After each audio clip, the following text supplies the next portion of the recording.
obtuvo su máster en radiología en CEDIMAT en el 2010. Actualmente desempeña su práctica privada en CEDIMAT. Forma también parte del cuerpo docente de la residencia de radiología de dicha institución. Se desempeña, su mayor desarrollo profesional es en el área de la neuroradiología y del ultrasonido vascular. Durante su formación fue beneficiado con la beca Juan Manuel Taveras de neuroradiología en el Mass General Hospital de Massachusetts, Boston. Y en esta oportunidad, pues, nos viene a presentar ese tema. Es la ecografía pediátrica transfontanelar. Así que con ustedes, el doctor Birches. Bienvenido, doctor.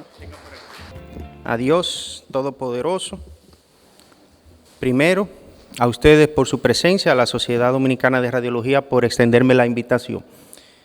Un tema para mí muy apasionante. Cuando se me dijo que por favor compartiera mis humildes conocimientos, no pude decir que no, porque el ultrasonido cerebral, particularmente en el periodo perinatal y en el periodo escolar, constituye una herramienta fundamental para el diagnóstico de una serie de patologías que comparto con ustedes en esta diapositiva.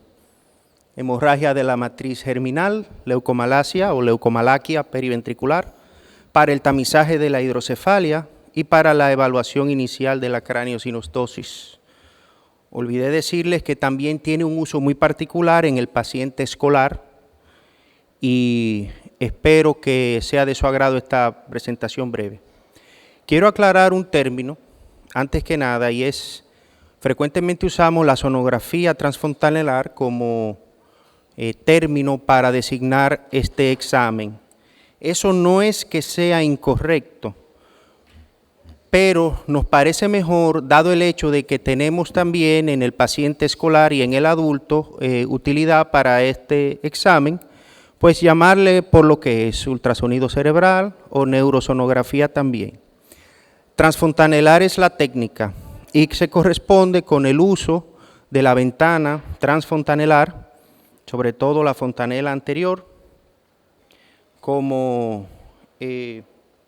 voy a sacar un láser aquí con el permiso, como área de interés fundamental en la exploración, siendo así también, por ejemplo, la sutura sagital, la sutura parieto-occipital, la fontanela esfenoidal, la fontanela mastoidea. Lo hacemos con un transductor curvo, puede ser en promedio 3.5 MHz, o un transductor plano que puede oscilar de 9 a 12 MHz. Y yo quiero que aquí, si nos vamos a llevar algo, yo quiero que sea el esquema de los planos de corte. Las patologías que les presenté son mejor evidenciadas si respetamos los planos de corte. En el plano A, coronal, es en el que podemos ver fundamentalmente la sustancia blanca frontal. Plano B inicia la visualización del sistema ventricular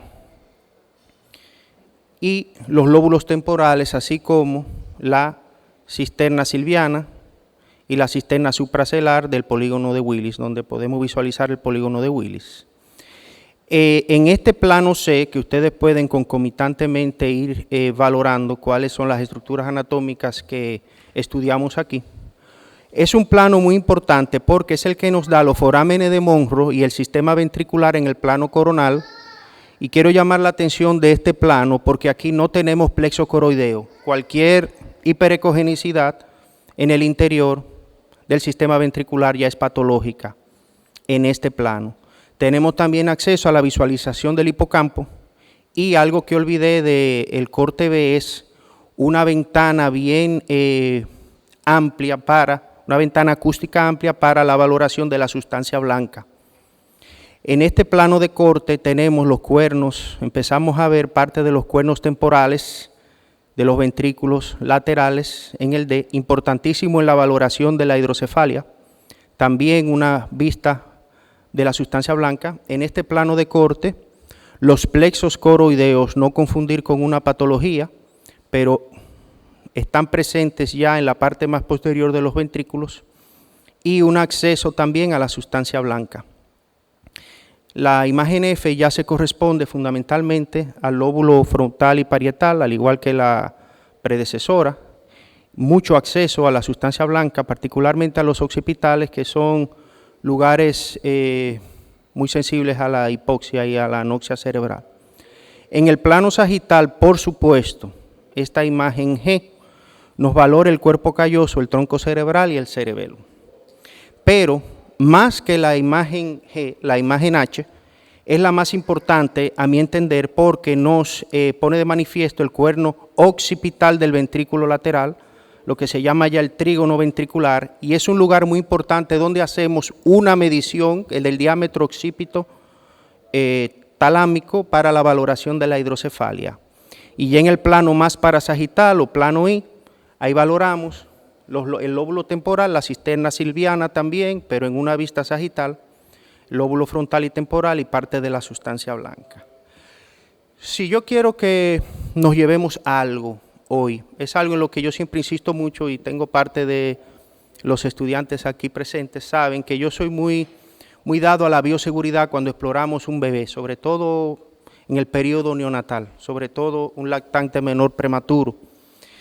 Es el índice térmico y el índice mecánico. Estos son dos parámetros que en la mayoría de los equipos de ultrasonido, diríamos desde la era digital para acá, lo vemos representado en la parte superior y derecha de la mayoría de los softwares.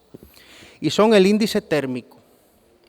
¿Qué es el índice térmico? Para no abrumarlos, es una medida del efecto biotérmico del ultrasonido. Y es la potencia acústica suficiente para elevar 1 grado Celsius. O sea, que un índice térmico de 1 le puede elevar el cerebro a un prematuro 1 grado Celsius. Entonces, como no queremos elevarle la temperatura a un paciente, lo recomendado es de 0 a 0.7. Entre 0.7 y 3 a veces es necesario, pero por favor restringir el tiempo. Y más de 3 no se recomienda. No es que no lo hagan, es que por favor disminuyamos la ganancia, disminuyamos la ganancia del Doppler, etcétera. Lo van a ver desplegado quizás TIS, TIB y TIC, pero todo de lo que se trata es de índice térmico. El otro es el índice mecánico. El índice mecánico es otro parámetro y es la habilidad que tiene el ultrasonido de producir microcavitación, o sea, del medio de contraste. El medio de contraste, que es solución salina, las microburbujas de salina pueden romperse cuando entran en contacto con el haz de ultrasonido. De 0 a 0.3 no se restringe, ya esto es más bien para obstetricia. Pero fíjense que si es más de 7 puede haber, entre 3 y 7 hay que minimizar la exposición porque puede haber cavitación en el intestino y en el pulmón. Aquí tenemos dos ejemplos, aunque no es ultrasonido cerebral, pero quise traerlos. Fíjense que aquí tenemos un ultrasonido transcavitario obstétrico por la técnica transcavitaria, donde las ondas del efecto Doppler en ambos pueden ser perfectamente distinguibles, las estructuras fetales pueden ser discernibles. Sin embargo, tenemos parámetros de seguridad controlados. O sea, recuerden, el índice térmico de 0.7 a 3, restringen el tiempo, por favor. El índice mecánico manténganlo por debajo de 9. ¿Okay? Índice térmico, índice mecánico correcto, un índice térmico elevado aquí. Pero quiero hablarles es de la hemorragia de la matriz germinal. Lo que sucede es lo siguiente. La matriz germinal es el área periventricular, fundamentalmente, y es sumamente vascularizada. Muy susceptible a hemorragia en el bebé prematuro, en el lactante menor prematuro, durante su periodo perinatal, ¿verdad? Y es un evento hemorrágico que ocurre a las 30 semanas de gestación o cuando el bebé tiene menos de 1.500 gramos. tiene la particularidad que los síntomas son sutiles. ¿Y qué tenemos aquí? Aquí tenemos una sonografía cerebral, plano coronal, a nivel, en el plano de visualización de los ventrículos, donde nosotros estamos visualizando una hiperecogenicidad no presente en el ventrículo contralateral y se corresponde con una hemorragia de la matriz germinal. No es intraventricular, y disculpen, esta hemorragia es periventricular. Y aquí en este plano sagital, algo que olvidé, y me disculpan, pero lo quiero introducir ahora, es la visualización del surco caudotalámico en este plano parasagital. Esa es otra de las razones por la cual este era uno de los principales planos de corte en la exploración, que no debemos nunca pasarlo por alto, porque es en el surco que da el tálamo y el núcleo caudado donde podemos valorar mejor la presencia de una hemorragia de la matriz germinal. Son hemorragias en sentido general de muy buen pronóstico cuando se limitan al surco caudotalámico, y a eso le llamaremos grado 1. Grado 2, ya cuando la hemorragia se hace intraventricular, podemos empezar a hablar de una hemorragia de la matriz germinal grado 2, siempre y cuando la superficie hemorrágica sea menor al 50% de la longitud de la hemorragia. Aquí tenemos en este plano coronal, sonografía cerebral, evidenciando una imagen quística que al ser valorada a nivel del surco caudotalámico vemos que en realidad es compuesta porque tiene esta área ecolúcida con esta área ecogénica más posterior y se corresponde con una hemorragia de la matriz germinal. Esto es grado 1 también, y disculpen, pero que tuvo una fácil resolución. La que quería decirle grado 2 era esta, donde tenemos la misma hemorragia a nivel del surco caudotalámico, como pueden ustedes bien valorar, pero tenemos un componente hemorrágico ya en el cuerno occipital del ventrículo lateral. Esto se trata de un lactante prematuro de 26 semanas que tiene una hemorragia de la matriz germinal, pero de grado 2. No confundamos nunca la hiperecogenicidad que les manifesté al principio, que se corresponde con los plexos coroideos, no nos confundamos nunca con una hiperecogenicidad en el interior del sistema ventricular. Estas hemorragias, en sentido general, a pesar de ser grado 2 y de tener un componente intraventricular, son de buen pronóstico. Pero si la ecogenicidad ya ocupa más del 50% del volumen del ventrículo, ya empieza a tener una elevadísima mortalidad. Ya es casi un 20%. 2 de cada 10 niños no sobrevivirán. Aquí tenemos un componente intraventricular de la hemorragia, cursando no solamente con una ocupación de más del 50% del diámetro del ventrículo cuando lo valoramos en el plano parasagital a nivel del surco caudotalámico, sino que también vemos que en este plano coronal donde valoramos los cuernos temporales de los ventrículos laterales empezamos a ver, aunque sea de manera subjetiva, una dilatación, lo que nos habla de que ya está iniciándose el proceso de la hidrocefalia, con la consecuente elevación de la mortalidad. Porque la hidrocefalia nos puede decir que tenemos una elevada mortalidad, ser un signo de alerta. En el caso de la hemorragia de la matriz germinal grado 3, porque podemos subir un escalón y obtener una hemorragia de la matriz germinal ya grado 4. La hemorragia de la matriz germinal grado 4 tiene todos los elementos anteriores, una hemorragia periventricular, surco caudotalámico, ocupando más del 50% del volumen del ventrículo, pero tiene ya un componente intraparenquimatoso. Por eso es importante lo que les decía de la visualización de la sustancia blanca en todos los planos de corte durante la exploración. Este componente intraparenquimatoso no se trata de una hemorragia per se de la matriz germinal que es sumamente vascularizada. De lo que se trata es de que la hidrocefalia produjo elevación de la presión intracraneal y produjo infarto venoso sobre venas terminales profundas periventriculares. Y tal cual es conocido por todos ustedes, y si no lo es, pues yo humildemente se los recuerdo a ustedes y también a mí, que necesito autorrecordármelo permanentemente. El infarto venoso es casi siempre hemorrágico. De hecho, fisiopatológicamente así es como se manifiesta. Luego de una hemorragia de la matriz germinal, puede sobrevenir una leucomalacia periventricular, aunque la misma puede ser frecuentemente confundida como un evento primario. Lo que sucede es que es parte del complejo de injurias de la hemorragia de la matriz germinal, y si ocurre a nivel microscópico, pues no tendrá quizás mucha manifestación radiológica sonográfica, pero de lo que se trata también es de un drenaje o de una injuria específicamente a la matriz germinal, pero específicamente de las venas medulares, puede ser por la presión de un coágulo intraventricular o puede ser también por congestión venosa. ¿Qué sucede con la leucomalacia periventricular?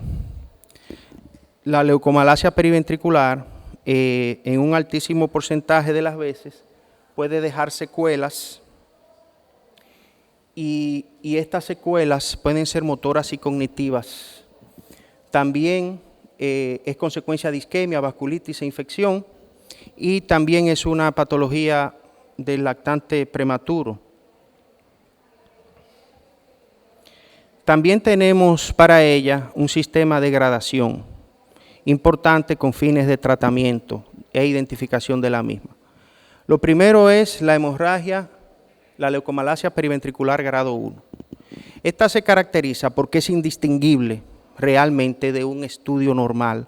Entonces no es el estudio inicial el que nos da el diagnóstico, es la manifestación clínica y la persistencia de lo que se llama el flaring.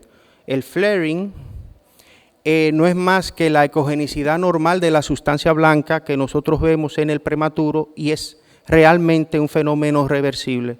El problema es cuando luego de estudios sucesivos el flaring persiste, todo por supuesto aunado a la clínica.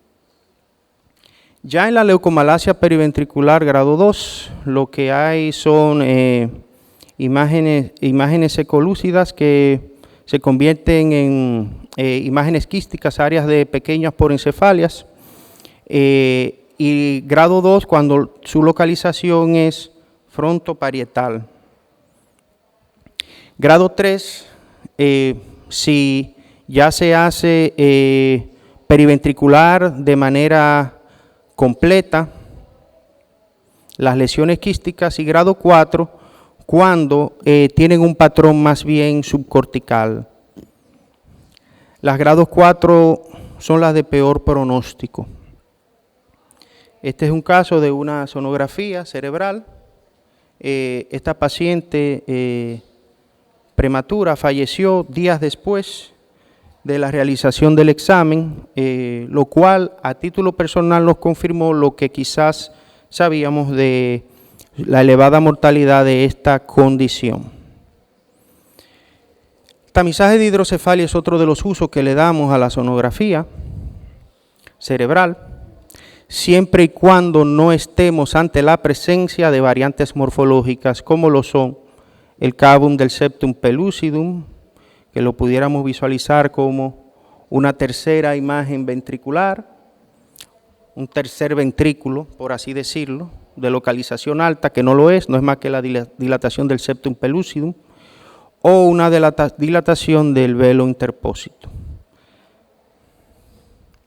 Y también no debemos confundir la hidrocefalia con una coartación ventricular, que no es más que un atrapamiento anatómico de el área, puede ser el cuerno anterior o el cuerno posterior de los ventrículos, o la presencia o no de quistes ventriculares, que no son más que imágenes quísticas epiteliales, intra o extraventriculares, que tienden a ser transitorias, como por ejemplo esta imagen quística de un paciente en el periodo neonatal al cual tuvimos la oportunidad de realizar el examen, Aunque es un plano de corte distinto, la imagen a los 6 meses desaparece. Son procesos autolimitados y benignos. Ahora bien, si excluimos todo eso, pues necesitamos tener un tamizaje de la hidrocefalia post-injuria. ¿Por qué y para qué? Para que el paciente no venga con una sorpresa a los 2 años, con una cefalea. Realmente no. Necesitamos saber si después de una injuria cualquiera, un paciente en asfixia neonatal, un bebé prematuro, un paciente que hizo hemorragia de la matriz germinal, durante el curso de su hemorragia necesitamos saber si el paciente hizo hidrocefalia.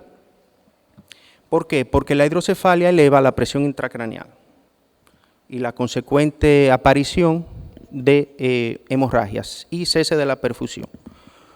Tenemos varios métodos, como por ejemplo el diámetro del asta anterior, como pueden ustedes visualizar, la longitud tálamo-occipital y también el índice de Levin antes de las 40 semanas, que no es más que la medida de la superficie externa del ventrículo entre la línea media o el septum pellucidum, o también el índice de Evans, que ese es el que más utilizamos en tomografía, que es una relación porcentual del diámetro lateral de los ventrículos entre el diámetro biparietal, pero el diámetro biparietal de tabla interna a tabla interna, no de tabla interna a tabla externa como lo hacemos en obstetricia. Por último, la longitud tálamo-occipital, como les mencioné, mejor visualizada en el plano parasagital. No voy a abrumarlos, pero la hidrocefalia la medimos por los diferentes métodos y lo llevamos a una tabla. Y voy a dar un ejemplo más común, que cuál es la que a mi entender debemos de utilizar más. Un prematuro de 33 semanas, como vemos la tabla, vemos que para el percentil 97 la más estable es el diámetro del cuerno anterior. Ese es el que más utilizamos porque es el más estable. Todos deben medir 2.8, o sea 3, si quiere hacer una mnemotecnia.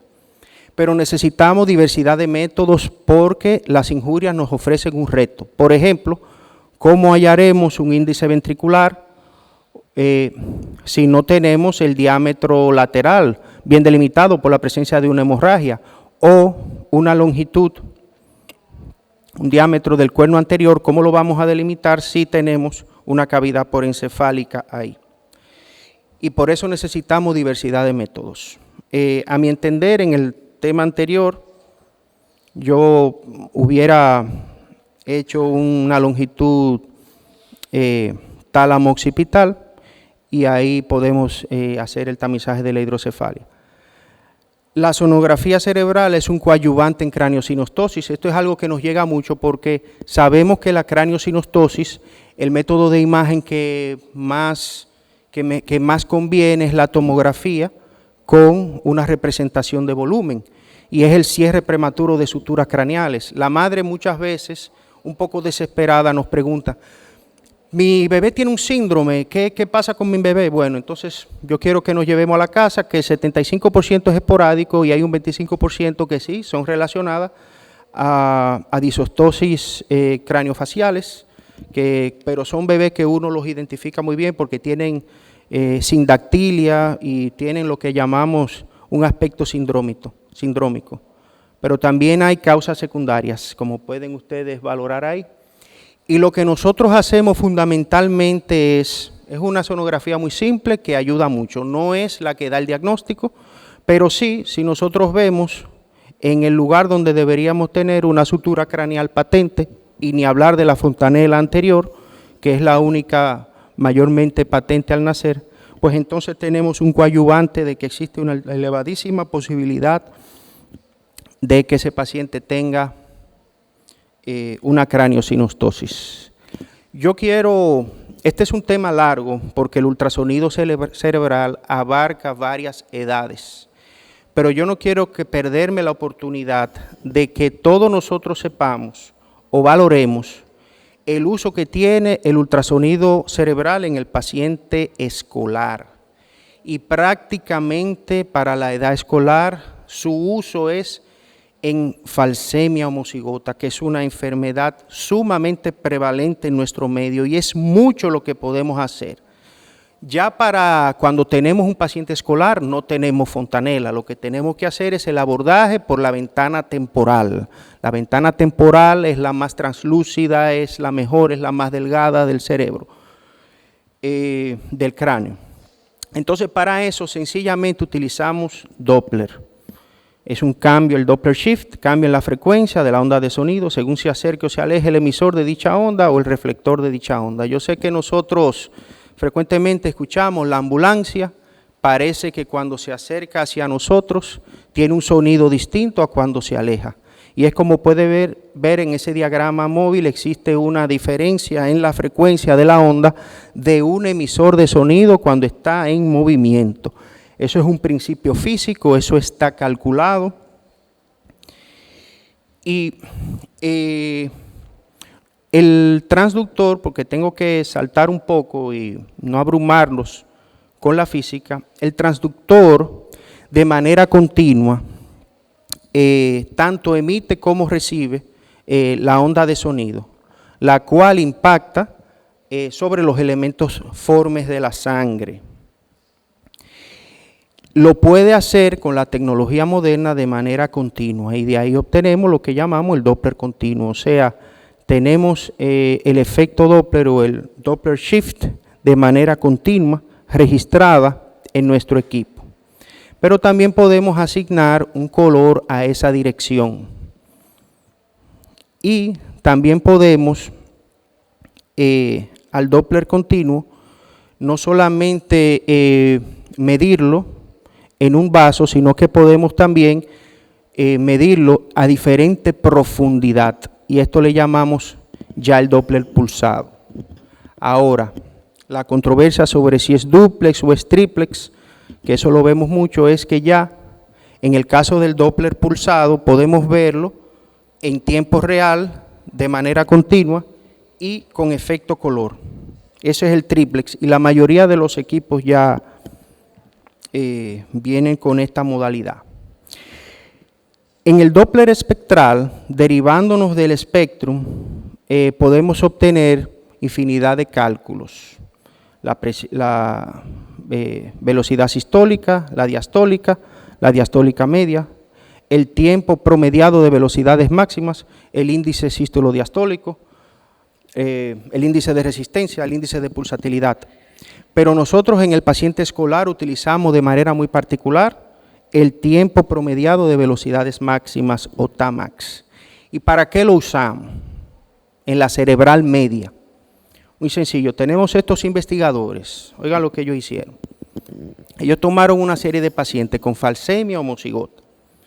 23 de ellos tenían el Tmax por encima de 170 centímetros por segundo. Entonces, de esos, 7 hicieron ACV, pero 6 presentaban esta alteración de velocidad de 170 centímetros por segundo. O sea, mucho stroke en esos pacientes. Después hicieron este trial, que ese es, señores, el que justificó la introducción de este examen como prueba de tamizaje a todo paciente falsémico, el STOP trial. Y esto se han hecho ya 2 versiones. Miren, casi 2.000 niños tenían una Tmax de 200 centímetros por segundo en la arteria cerebral media o en la arteria carótida interna intracraneal. 63 recibieron transfusiones, llevando la hemoglobina S menos del 30%, y de esos solo 1 hizo enfermedad vascular cerebral, que es muy común en el paciente falsémico, como sabemos. 67, o sea, la mitad de ese grupo de niños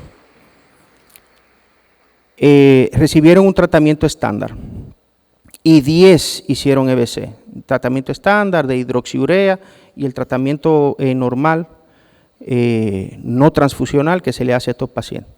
Con lo cual hubo una reducción relativa de 92% del riesgo de padecer un EBC si se transfunde al paciente. Entonces ese paciente nosotros es que lo identificamos. Ya ustedes saben, si usted identifica una velocidad por encima de 170 centímetros por segundo en la cerebral media, no una velocidad sistólica, sino un Tmax por encima de 170, y ese paciente, su pediatra le da terapia transfusional disminuyendo hasta un 30% o menos la hemoglobina S, ese paciente sencillamente usted lo está salvando de un stroke, identificándolo a tiempo. Entonces, aquí tenemos una serie de consideraciones de ese examen. En sentido general, el resumen es que hay un 11% de pacientes que de cada 100, 11 falsémicos harán un stroke antes de los 22 años.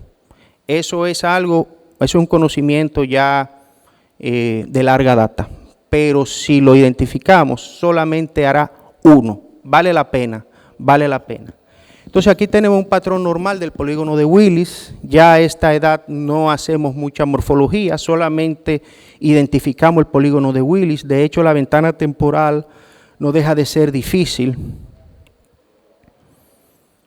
Y tenemos un patrón normal. Observen aquí, en este paciente, este es un paciente escolar de 11 años, como tiene un Tmax de 115 centímetros por segundo, las velocidades máximas de estos niños están alrededor de 4 a 5 años, y este examen hay que hacerlo sin llanto y sin fiebre para no promover la hipercapnia y la falsa elevación de las velocidades a nivel cerebral. Aquí tenemos un paciente falsémico, escolar, 10 años de edad, con una Tmax de 173. Esto le llamamos patrón condicional, y acorde a la guía esto hay que repetirlo en 15 días, y si en 15 días tiene el mismo valor, se considera positivo. Pero si el paciente nos llega con una Tmax de 200, ya con una sola exploración, es positivo. Ocurre también que tenemos pacientes con velocidad normal, pero con una diferencia muy grande entre ambas cerebrales medias. Si la diferencia del Tmax es más del 5%, se considera el examen positivo también, y el paciente puede entrar en el protocolo de Stop Trial. Fíjense que aquí tenemos en la cerebral media izquierda una velocidad de 18 centímetros por segundo, una Tmax, y en la derecha 142. Yo quiero que nos llevemos a casa esto. Tomar en cuenta el índice térmico, por favor. También yo le digo a veces a mis estudiantes, si van a hacer una exploración de cuello en un bebé, por favor, ponga el transductor, pero retírelo. No vaya a ser que le haga a ese bebé una maniobra de Valsalva. Yo quiero añadirle a eso también, tener en cuenta el índice térmico. Recuerden, de 0.7 a 3, restrinja el tiempo. Restringir el tiempo no es suspender el estudio, es, por favor, usar la fontanela y despegar el transductor, en lo que usted arregla los factores y después vuelve a explorar. Quite y ponga. Índice mecánico de 0 a 0.3, no lo restringe en el caso de obstetricia, pero si es de 0.7, por favor, minimice la exposición. Leucomalacia periventricular grado 1, muy similar al flaring, y yo quiero que nos llevemos solamente un paciente, uno solo, a quien le identifiquemos un Tmax de 200 o de 170 a 200, de 100 pacientes, solamente uno hará un stroke, una enfermedad vascular cerebral, si se identifica y entra en terapia transfusional con la finalidad de disminuir el porcentaje de hemoglobina S. ¿Ok? O sea que los exhorto y los motivo a que nos adentremos en el mundo del ultrasonido cerebral en el paciente escolar.